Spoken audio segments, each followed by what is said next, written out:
রাষ্ট্রপতি মোহাম্মদ শাহাবুদ্দিনকে ২১-এর প্রথম প্রহরে কেন্দ্রীয় শহীদ মিনারে না যাওয়ার আহ্বান জানিয়েছে বিপ্লবী ছাত্র পরিষদ। জুলাই ও আগস্টে গণঅভ্যুত্থানে গণহত্যা চলার সময় রাষ্ট্রপতি নীরবতা পালন করেছিলেন বলে অভিযোগ সংগঠনটির।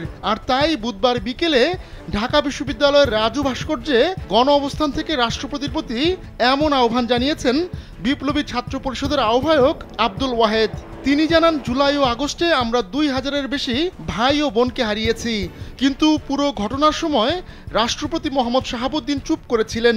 এছাড়া এটিও কারো অজানা নয় যে তিনি শেখ হাসিনার অবৈধ নির্বাচনের মাধ্যমে অবৈধ এমপিদের ভোটে রাষ্ট্রপতি হয়েছেন। শেখ হাসিনা পালিয়েছেন, সংসদ ভেঙে দেওয়া হয়েছে, এমপিরাও পালিয়ে গেছেন, অথচ রাষ্ট্রপতি হিসেবে তিনি এখনো বহাল আছেন। ছাত্র জনতার পক্ষ থেকে রাষ্ট্রপতির পদত্যাগের দাবি জানানো হলেও তিনি সরে যাননি বলেও জানান আব্দুল ওয়াহেদ। তার ভাষায়, রাষ্ট্রপতিকে জনগণও মেনে নেয়নি, তিনি স্রেফ কায়েমি স্বার্থবাদীদের মদতে টিকে আছেন।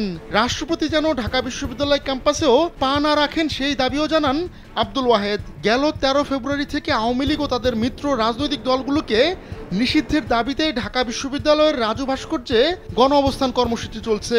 ছাত্র দলের ঢাকা বিশ্ববিদ্যালয় শাখার ২ নেতা মোহাম্মদ ওমর ফারুক ও আবু সাইদের অনশনের মধ্য দিয়ে এ কর্মসূচি শুরু হয়। পরে এতে সম্পৃক্ত হন বিপ্লবী ছাত্র পরিষদের নেতাকর্মীরা।